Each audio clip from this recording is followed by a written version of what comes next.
Hello student, આજે આપણે ASP.NET ભણશું. આ ASP.NETના ફર્સ્ટ યુનિટ છે કે જેની અંદર આપણે ASP.NETનું અને .NET વિશે આપણે બેઝિક કન્સેપ્ટ જોવાનો છે. હેલો સ્ટુડન્ટ, આપણે ASP.NETની અંદર હવે કંટ્રોલ જોયા પછી વેલિડેશન જોઈએ. એમાં પેલું છે ક્લાયન્ટ સાઇડ વેલિડેશન. હવે ક્લાયન્ટ સાઇડ વેલિડેશન એટલે શું? Server side validation. Client side શબ્દ આપણે સાંભળ્યો છે, ક્લાયન્ટ અને સર્વર. ક્લાયન્ટના કોમ્પ્યુટરમાં આ જે વેલિડેશન છે એ ક્લાયન્ટના કોમ્પ્યુટરમાં થઈ જતું હોય તો એને ક્લાયન્ટ સાઇડ વેલિડેશન રિક્વેસ્ટ મોકલવી પડશે અને પછી વેલિડેશન થશે. ક્લાયન્ટના કોમ્પ્યુટરમાં થઈ જતું મતલબ the input submitted by the user is request ન કરવી sent to the server. આપણે આપણા કોમ્પ્યુટરમાં જે and validate using one or of the server side scripting language such as ASP.NET, email, mobile number. After the validation process on the server side, the feedback is sent back to the client by a new dynamically generated એના માટે આપણે સર્વરની જરૂર નથી પડતી.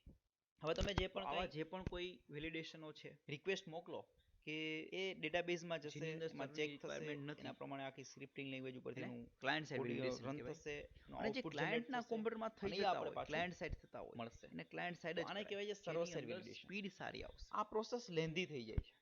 બરાબર. જો client side possible હોય તો validation client side fill up કરતા હોઈએ ત્યારે જ વેલિડેશન આઉટપુટ અને પરફોર્મન્સ ચેક થઈ જશે, ઝડપથી મળશે. લાઈન બાય લાઈન જોઈએ તો વેલિડેશન ટાઈપ અલગ અલગ પ્રકારના વેલિડેશન છે. Required field validator, range validator, comparer validator, regular expression validator, custom validator અને વેલિડેશન સમરી. આપણે બધા વન બાય વન જોશું.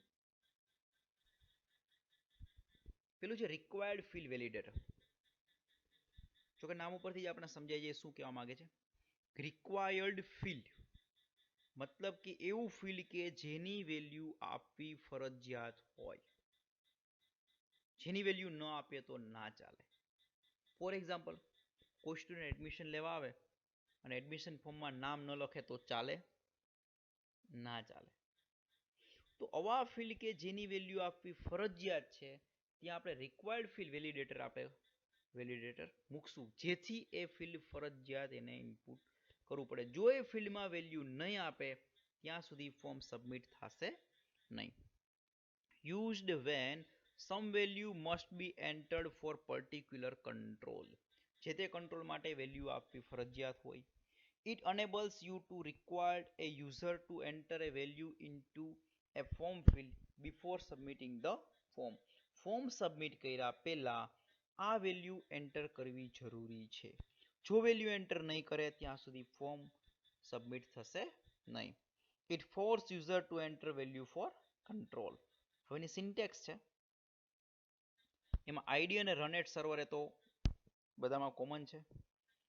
આની મેઇન પ્રોપર્ટી 3 છે. Control to validate. કયા કંટ્રોલને વેલિડેટ કરવો છે? એક ટેક્સ્ટ બોક્સ હોય, ટેક્સ્ટ બોક્સની બાજુમાં આપણે રિક્વાયર્ડ ફિલ્ડ વેલિડેટર મૂક્યું હોય તો એ રિક્વાયર્ડ ફિલ્ડ વેલિડેટરને કેના માટે મૂક્યું છે, કયા ફિલ્ડ માટે મૂક્યું છે, એ ટેક્સ્ટ બોક્સ હોય કે જે બી કોઈ હોય એની આપણે કંટ્રોલનું આઈડી અહીંયા આપવાનું થશે.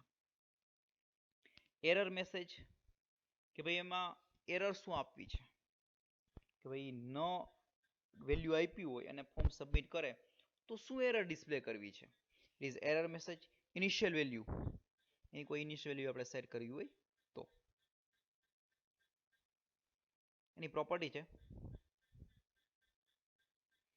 એક્સેસ કી આવી ગયું. આપણે એટ્રીબ્યુટ્સ, એના એટ્રીબ્યુટ આપણે બતાવવો હોય, આર્બિટ્રરી એટ્રીબ્યુટ એના કોઈ હોય એ આપણે બતાવી શકીએ. Design mode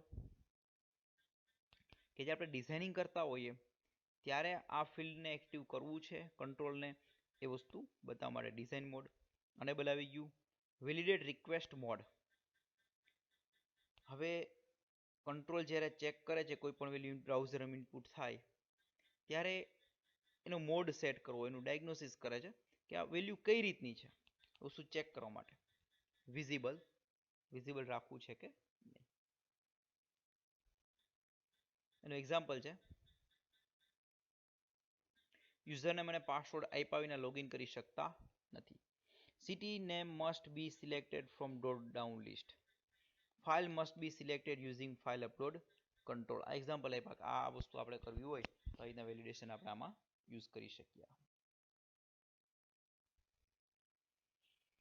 range validator.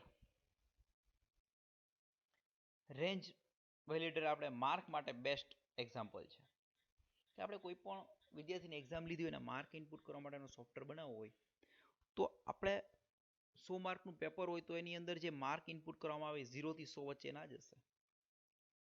જો માઇનસ પદ્ધતિ હોય તો અલગ વસ્તુ છે, બાકી 0 થી 100 વચ્ચેના જ માર્ક હોય. તો જ્યારે એમાં વેલ્યુ ઇનપુટ કરવામાં આવે છે ત્યારે વેલ્યુ છે ગ્રેટર ધેન 100 ન હોય એ ચેક કરવું અને લેસ ધેન 0 ના હોય એ ચેક કરવું હોય એના માટે રેન્જ વેલિડેટર મૂકી શકીએ. Used to check that value of a control is between a specific range or not. જે તે રેન્જમાં છે કે નહીં. The value which you enter into control can be numeric, date or string. એમાં ન્યુમેરિક, ડેટ અને સ્ટ્રિંગ ગમે એ વેલ્યુ આપણે આપી શકીએ છીએ. એક્ઝામ્પલ છે ID, run at server, control to validate, error message. આ વસ્તુ આપણે ઓમાં જોઈએ એ કોમન છે. નવી આવ્યું ટાઈપ, એ વેલ્યુ કઈ છે, નંબર છે, ડેટ કે સ્ટ્રિંગ, એ ટાઈપમાં આપણે આપશું.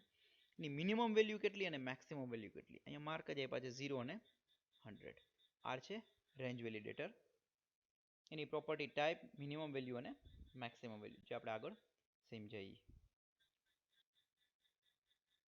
કમ્પેરર વેલિડેટર. કમ્પેરર એટલે શું? જ્યારે બે કોઈ પણ કંટ્રોલ હોય એને કમ્પેર કરવા હોય અને કમ્પેર વેલિડેટર દ્વારા આપણે કમ્પેર કરી શકીએ છીએ. એક્ઝામ્પલ તરીકે જ્યારે આપણે રજીસ્ટ્રેશન કરતા હોય ક્યાંય તો એમાં પાસવર્ડ અને કન્ફર્મ પાસવર્ડ પૂછવામાં આવે છે. તો એ બંને પાસવર્ડ સેમ હોવા જોઈએ, બંનેની વેલ્યુ સેમ હોવી જોઈએ. આના માટે કેનો યુઝ થાય છે? Compare validator. કેનો યુઝ થાય છે? Compare validator.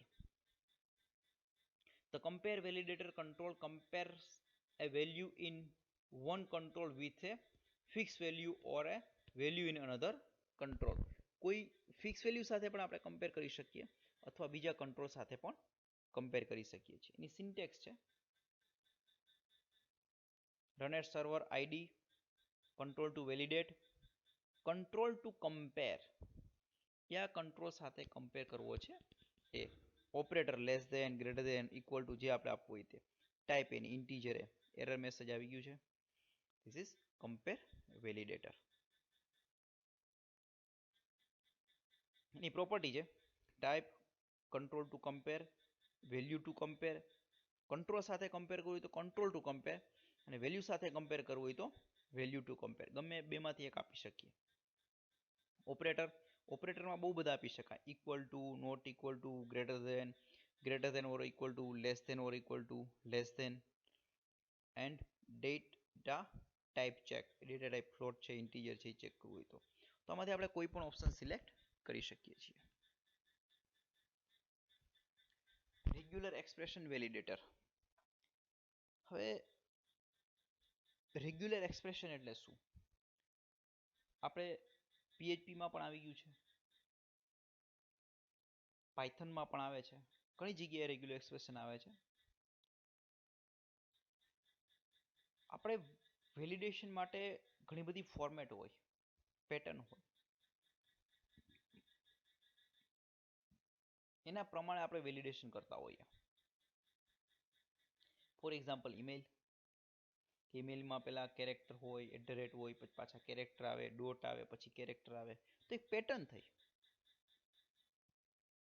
ઈ પેટર્નની અંદર જ તમે ડેટા નાખ્યો છે કે નહીં ચેક કરવાનો, અને જો હોય તો વેલિડેટ, બાકી વેલિડ નથી. આવું કરવું હોય એના માટે રેગ્યુલર એક્સપ્રેશન બહુ સરળ રસ્તો છે કે જેનાથી આપણે ચેક કરી શકીએ.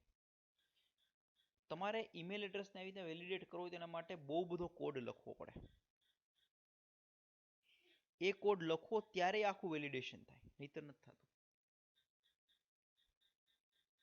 તો આ કોડને એક લાઈનમાં કન્વર્ટ કરવા માટે રેગ્યુલર એક્સપ્રેશનનો યુઝ થાય છે. આપણે રીડ કરીએ. Used to validate the value of an input control against the pattern defined by a regular expression. એક પેટર્ન બનાવશે રેગ્યુલર એક્સપ્રેશન, એની ફિક્સ ફોર્મેટ છે, એના અમુક રૂલ્સ છે, એના આધારે આપણે પેટર્ન બનાવવાની. It allow us to check and validate predictable sequence of characters like email address, telephone number, etc. હવે આપણે આખું એક સિક્વન્સ બનાવશું પેટર્ન, એના આધારે એ જે અક્ષરો આપણે જે સ્ટ્રિંગ ઇનપુટ કરીએ ને એ સિક્વન્સ ઓફ કેરેક્ટર કહે છે, એ ચેક કરશે, કમ્પેર કરશે, અને એ મુજબ હશે તો એને એક્સેપ્ટ કરશે. હવે આખું ઈમેલ એડ્રેસ એટલે હું તમને સમજાવું. પહેલા અક્ષરો આવશે, પછી એટ આવશે, પછી અક્ષર આવશે, ડોટ આવશે અને અક્ષર આવશે. પછી એ સ્ટ્રિંગ છે એની લેન્થ મેં નથી કીધી કે કોમ પછી 3 જ અક્ષર હોવા જોઈએ, ડોટ છે ડોટ પછી કોમ આવે એ 3 જ અક્ષર હોવા જોઈએ, એવું બી હું સ્પેસિફાઈ કરી શકું. તો એ જે આખી પેટર્ન છે ને એ પેટર્ન આપણે રેગ્યુલર એક્સપ્રેશન દ્વારા બનાવી શકીએ છીએ. The validation expression property is used to specify the regular expression. This expression is used to validate input control. Input control ને આપણે validate કરવા માટે મદદરૂપ થાય છે. The regular expression is set in the validation expression property. Regular expression છે એ આપણે validation expression property અંદર સેટ કરવાની રહેશે, જે બી કોઈ કંટ્રોલ હોય એની. રેગ્યુલર એક્સપ્રેશન વેલિડેટર સિન્ટેક્સ છે ID, run at, error message, validation expression ને આપણે સ્ટ્રિંગ આપીને વેલિડેશન ગ્રુપ, આ રીતના આપણે સેટ કરી શકીએ છીએ રેગ્યુલર એક્સપ્રેશન. હવે આપણે રેગ્યુલર એક્સપ્રેશન બનાવીએ એના માટેના બહુ બધા કેરેક્ટરો અલગ અલગ યુઝ થાય છે. એમના અમુક કેરેક્ટર છે. પેલું ડોટ. ડોટ એટલે કોઈ પણ એક કેરેક્ટર, કોઈ પણ જગ્યાએ તમે ડોટ મૂકી દો એનો મતલબ ત્યાં તમે ગમે તે કેરેક્ટર મૂકી શકો છો, સ્લેશ એન્ડ ન્યૂ લાઇન સિવાય. સેકન્ડ છે સ્ક્વેર બ્રેકેટમાં ABCD, મતલબ તમે A, B, C અથવા તો D માંથી કોઈ પણ અક્ષર લઈ શકો છો. અહીંયા લખ્યું નોટ ABCD, ABCD સિવાયનો કોઈ પણ. પછી નેક્સ્ટ આવે છે એમાં 2 થી 7, 2 to 7, A to M, small અને કેપિટલ A to M. આમાંથી કોઈ પણ આ રેન્જ આપી દીધા, 2 to 7 એક રેન્જ છે, A to M એ પણ રેન્જ થઈ, એમાંથી કોઈ પણ અક્ષર આપણે આપવો હોય તો આપી શકીએ.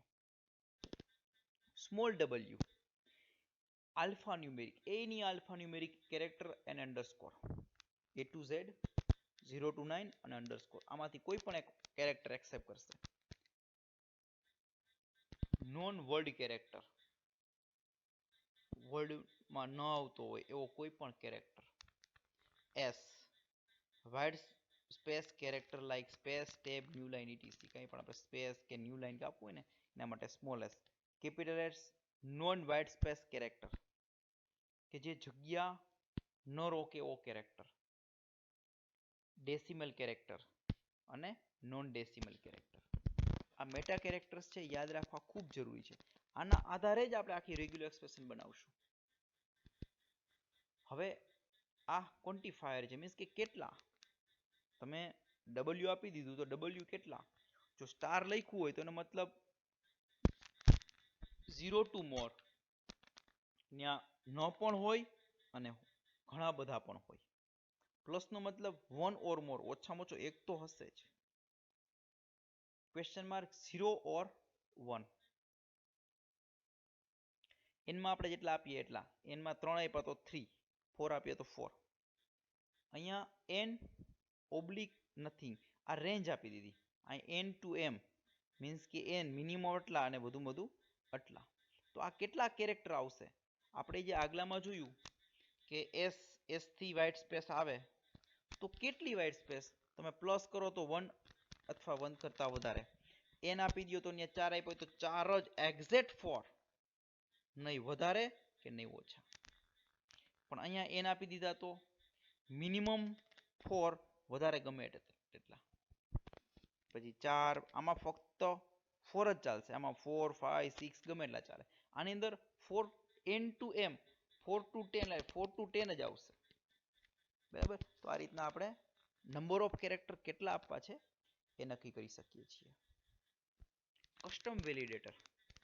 કસ્ટમ વેલિડેટરમાં આપણે એક ફંક્શન બનાવવાનું અને કોડિંગ લખવાનું, કોડિંગ પ્રમાણે આપણે વેલિડેશન કરી શકીએ. આ બધા ફિક્સ હતા, એનું કોડ એમાં હતું, આપણે ખાલી યુઝ કરવાનું હતું. અને કસ્ટમ વેલિડેટરમાં આપણે કોડ બનાવશું, કોડ લખશું કોઈ ફંક્શનમાં અને એને કોલ કરશું. Allow writing application specific custom validation routine for both the client side and server side validation. Use custom validator, you can customize your checking with control. આપણે આપણી જાતે કોડ કરી શકીએ, આપણને જેવો ઈચ્છા પડે એવો કોડ કરીએ અને કોડના આધારે એમાં વેલિડેશન થશે. It's called custom validator. Property common છે, ID run at. Client validation function, એ ફંક્શનનું નામ આપવાનું. Error message, that's all. એની પ્રોપર્ટી છે ક્લાયન્ટ વેલિડેશન ફંક્શન અને વેલિડેટ એમ્પ્ટી ટેક્સ, ટ્રુ છે ફોલ્સ એ બતાવવા માટે. વેલિડેશન સમરી, આપણે બહુ બધા વેલિડેટરો જોયા. આપણું ફોર્મ બહુ બધા ફિલ્ડનું છે, 25-30 ફિલ્ડ છે, એમાં 2-4 જગ્યાએ ભૂલ થઈ છે. તો બધી અલગ અલગ ભૂલ બતાવવાની જગ્યાએ એક નીચે રિપોર્ટિંગ કરીએ આપણે, એક જગ્યાએ નીચે અથવા ઉપર. એને જેટલી આખા ફોર્મમાં જેટલી બી ભૂલ હોય ને બધી અહીંયા ડિસ્પ્લે કરવામાં આવે. આના માટે વેલિડેશન સમરી યુઝ થાય છે કે આખા ફોર્મમાં જેટલી પણ મિસ્ટેક હોય બધી તમને ઉપર બતાવી દેશે, એટલે તમારે અંદર ગોતવા જવી પડે નહીં. Does not perform any validation but show a summary of all error in the page. પેજમાં જેટલી પણ એરર હોય બધી એરર ડિસ્પ્લે કરવા માટે યુઝ થાય છે. The summary display the value of the error message property of all validation control that failed validation. સમરીની અંદર આપણને બધી એરર મેસેજની વેલ્યુ પ્રિન્ટ કરશે કે જે ઇનવેલિડ હોય. એની પ્રોપર્ટી બે છે, શો સમરી અને શો મેસેજ. સિન્ટેક્સ છે એની, ID run at server, display mode, bullet list રાખવું છે કે ક્યુ રાખવું છે, એના અલગ અલગ મોડ છે. શો સમરી, સમરી એની બતાવી છે કે નથી બતાવી, અને હેડર ટેક્સમાં કાંઈ આપણે લખવું હોય તો હેડર ટેક્સ આપી શકીએ છીએ. તો આ હતું વેલિડેશન.